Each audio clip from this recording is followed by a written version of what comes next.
Hello, everyone, and welcome to today's webinar on bar preparation for LLM students. I'm Margaret Ioannidis, the Program Director for the Online LLM program. We are recording today's webinar, and we do plan to post both the recording and the slide deck in each of the Isidore class sites in the Online LLM program. The format for today's webinar is a very brief introduction from me to our keynote speaker today, Professor Micheline Kidwell, who is the Director of Bar Preparation at University of Dayton School of Law. We have several other distinguished guests with us here today, and we'll make introductions to everyone after Professor Kidwell's presentation. But as we plan ahead, Monica Hayes is with us. She's a graduate from our Online LLM program, and she has successfully navigated, passed, and been admitted to the DC Bar. Stephanie Winquist is also with us. She's the Director of Graduate Law Studies and works closely with the on-campus LLM students. And she's an additional resource for any of you with questions related to the bar exam. We also have Ms. Marissa McCrae with us, who just joined University of Dayton School of Law as the Assistant Director of Bar Preparation. And as always, we have our academic success and support professor, Nancy Levitin, here with us. We will have an opportunity for question and answer at the end of Professor Kidwell's presentation. At that time, we will pause the recording so you can unmute your microphones and ask any questions. In the meantime, feel free to also use the chat feature to submit any questions. So with that, Professor Kidwell, I'll turn things over to you. Okay, thank you so much. And it's a pleasure to be here. I'm going to apologize in advance for my voice. I am fighting a cold. So every once in a while, I may need to mute myself if I start to cough or something like that, but we will persevere and get through the morning together. So I appreciate your patience with that. So just a quick snapshot of some of the topics that we're going to cover this morning. I'm going to start out with a little bit of an overview about the bar exam itself and the components of the bar exam. We're going to talk about how to start planning ahead for the bar exam. We'll also break down a bar exam style essay and kind of walk you through how to craft an IRAC or CRAC response to a 30-minute bar style essay. So those are kind of our big, broad subjects that we are going to try and cover this morning. So one quick note that I like to give from the very outset, we try to do our very best to present as much information as we can to folks to help you prepare to sit for the bar exam. But the same as I would advise our residential JD students, please know that you are solely responsible as individuals for making sure that you understand the requirements to sit for the bar examination in the jurisdiction of your choice. We're here to help you and support you in that process, but each state's process is a little bit different. So my advice is to make sure that you've really thoroughly researched the requirements for the jurisdiction where you want to sit to make sure that you are meeting all of those qualifications.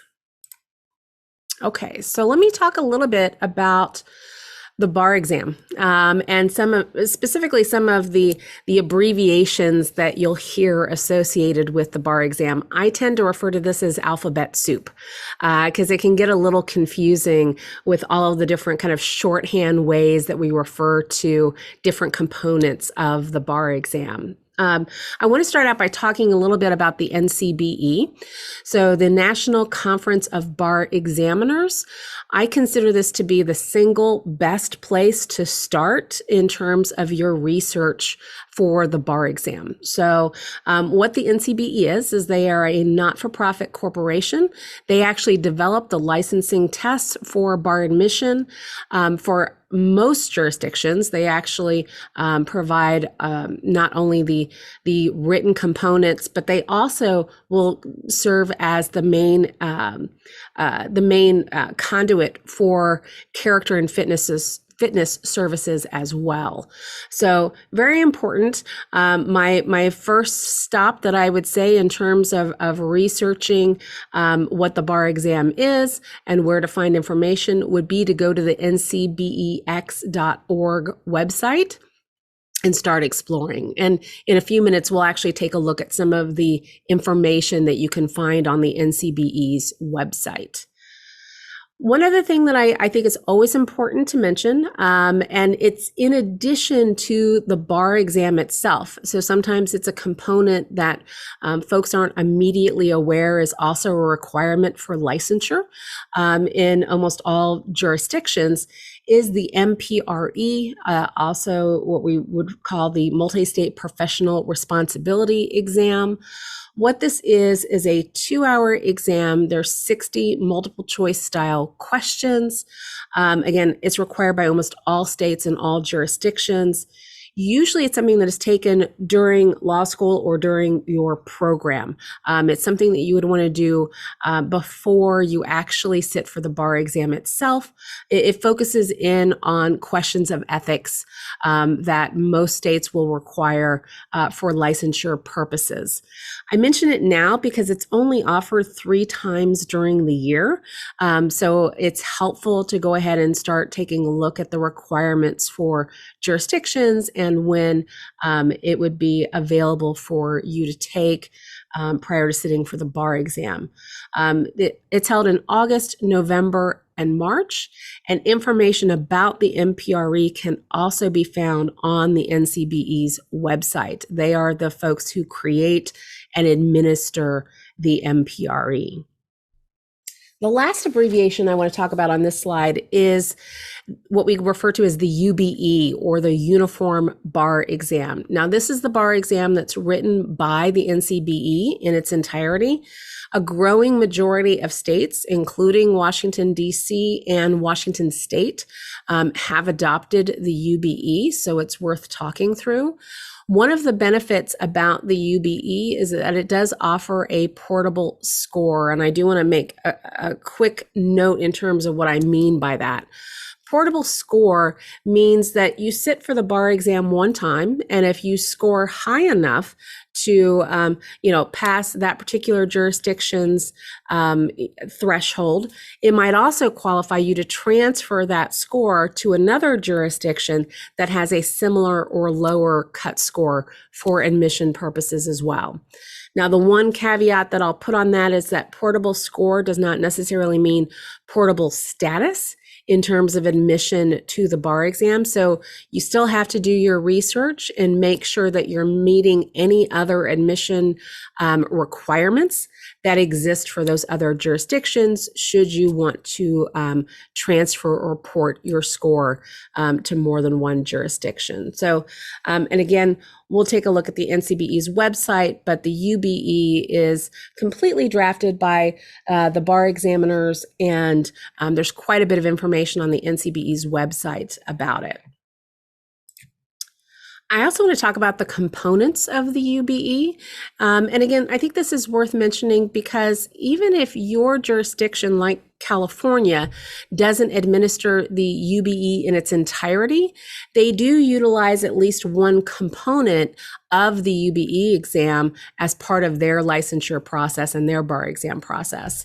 So the multi-state bar exam, I'm actually going to skip to the very bottom of this list. Almost every jurisdiction gives this component as part of their exam, even if they've drafted their own separate essays and performance tests. So we're going to talk through each of these 3 components. The MPT is the multi-state performance test. What this is a 90-minute lawyering task. That's the language that we use to describe the MPT. Here's how it basically works. You're provided with excerpts from case law. It may also be statutes or their legal resources. And then you're given client facts, client information, and you're given a task to do. So in the task memo, they may ask you to draft a memo to a supervising attorney, kind of outlining the various issues in terms of the case law to try and solve the client's problem. It may be that you're asked to draft a letter back to the client, kind of explaining what their options are. You might even be asked to draft a portion of a legal brief, something that would be presented to the court. So these lawyering tasks are designed to be completed in this closed universe type of environment. You're given the law, you're given some facts, and then you're asked to draft something very similar to what a new attorney might be asked to draft in practice. So the MPT, or the Multi-State Performance Test, there are 2 of those administered as part of the UBE, and it's worth 20% of the overall score on the UBE bar exam. The MEE is the multi-state essay exam, and this part of the bar exam are 30-minute essays. So there are 6 essays in total that need to be completed over the course of 3 hours. This makes up 30% of the total score for the UBE. And as I mentioned before, we're going to talk a little bit more here in a few minutes about how to approach or break down answering an essay for the MEE component of the bar exam. And then the MBE, I mentioned this at the very beginning as we started talking about this slide, that is 200 multiple choice style questions. It's administered during the second full day of the UBE exam. There's 2 sessions, both in the morning and the afternoon. There are 6 hours in total, so you have about 3 hours per 100 questions on the MBE. And again, every jurisdiction, even if it's not a UBE state, does administer this component, and it's worth 50% of the overall score on the UBE bar exam.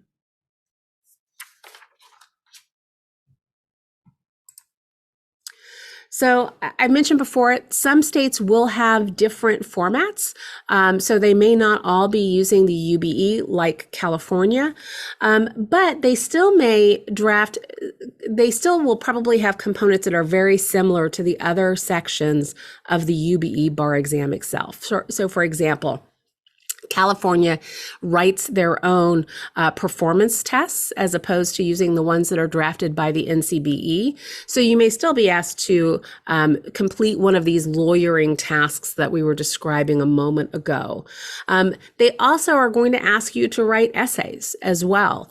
It's just that the difference is, as opposed to focusing on federal law for purposes of a bar exam like in California, you're going to be required to know state law distinctions and draft your essay responses based off of those state law distinctions. So again, different states may have different formats, but a lot of times the skills are very transferable, whether you're taking a UBE bar exam or you're taking a state-specific bar exam.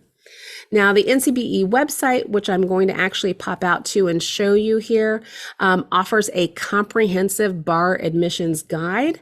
I'm going to suggest that that is a first place that you can go to take a look at the requirements for the jurisdiction that you're interested in.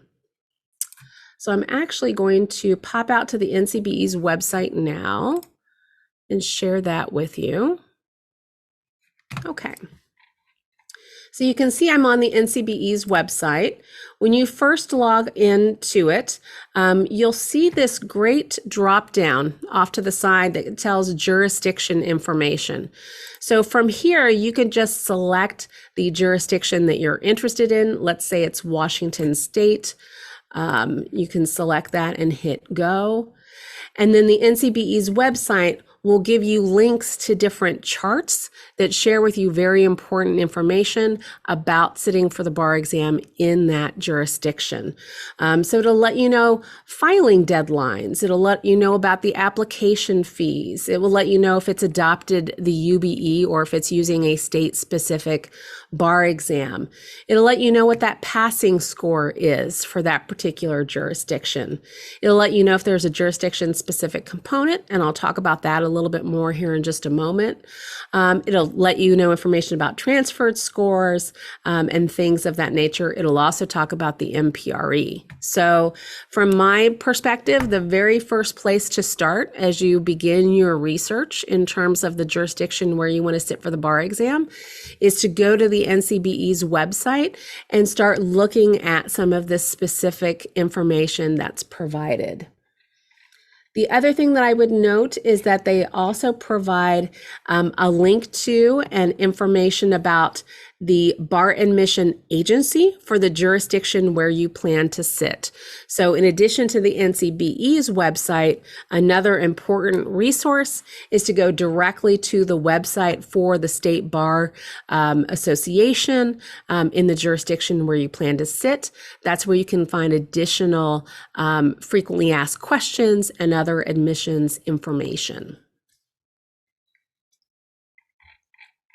Okay. So a little bit more general information to share. Bar exam itself is offered twice a year. So late February and late July. It is typically held on the last Tuesday and Wednesday of February and the last Tuesday and Wednesday of July.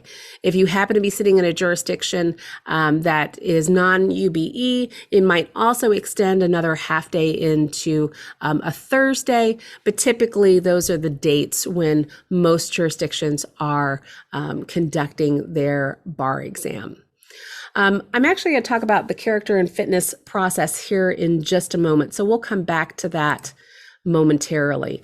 I do want to start talking about moving ahead and planning ahead in terms of next steps. So I talked about finding your state bar admissions website, going to that NCBE website, using that as kind of your home base, if you will, and then taking a look at the state-specific websites as well in order to research, questions and some of the admissions requirements.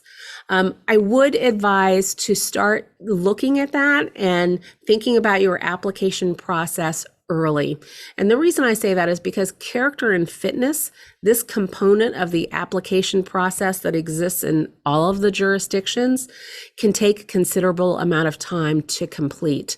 It's a very robust process, and in some jurisdictions, you have to complete character and fitness before you can even sit for the bar exam itself. It's a prerequisite, if you will, to get through character and fitness and complete that process before you can sign up and sit for the bar exam. So I'm going to suggest, again, taking a look at the NCBE's website. There are charts that are available, and I'm going to pop out to that screen again so we can take a look at it. That gives you an example of the character and fitness questionnaire, as well as some charts that are available in order to research character and fitness questions. So let me show you. This is a sample. This is directly from the NCBE's website of what the character and fitness questionnaire looks like. And you can get a sense as we kind of scroll through this that there is a tremendous amount of information that you will be asked to share and provide to the NCBE, or if you're in a jurisdiction that does it themselves, they will have you do that through their own portals, about your background. If you have had any kind of legal experience in your past, if you've been admitted in other jurisdictions, your education. They will also ask you about every residence that you've had, basically for the last 10 years or since the age of 18, whichever time period is shorter. They'll ask you for employment history and expect you to have that information as well. You'll be asked about any military service that you might have had, any other professional licenses that you have. If you've ever had any kind of professional investigations or conduct issues, if you've ever been involved in any kind of legal process, civil or criminal. you kind of start to get the idea that it's a very, very robust process, and it takes a long time to compile all of this information for purposes of getting your character and fitness application started. So this is one of the reasons that I recommend to folks, start this process early, take a look at the character and fitness application for your chosen jurisdiction, and start compiling that data as soon as you can, because it can take a considerable amount of time to compile this data and then get it uploaded as needed. The other thing I would say as well that you can do is take a look at the charts. Again, these are available on the NCBE's website that talks about when character and fitness determinations are made. Again, you can select your specific jurisdiction and it'll show you the information for that jurisdiction in terms of who evaluates character and fitness. Do you have to have it approved before you sit for the bar exam or not? Are there any other rules for conditional admission? Things of that nature. So I strongly recommend, again, as you start the character and fitness process, to take a look also at the NCBE's website as you begin working through those materials.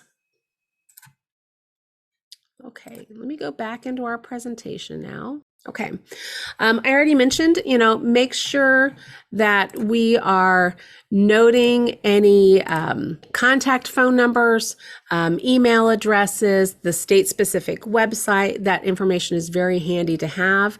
And some jurisdictions even give you a checklist of things that you have to do as part of the application process. If they offer that, by all means, use that checklist. It's incredibly valuable because there's a lot of different components to a bar exam application. And it's really helpful if your jurisdiction has provided it to just follow that to make sure that you've dotted all the I's and crossed all the T's and completed everything that they've asked you to do.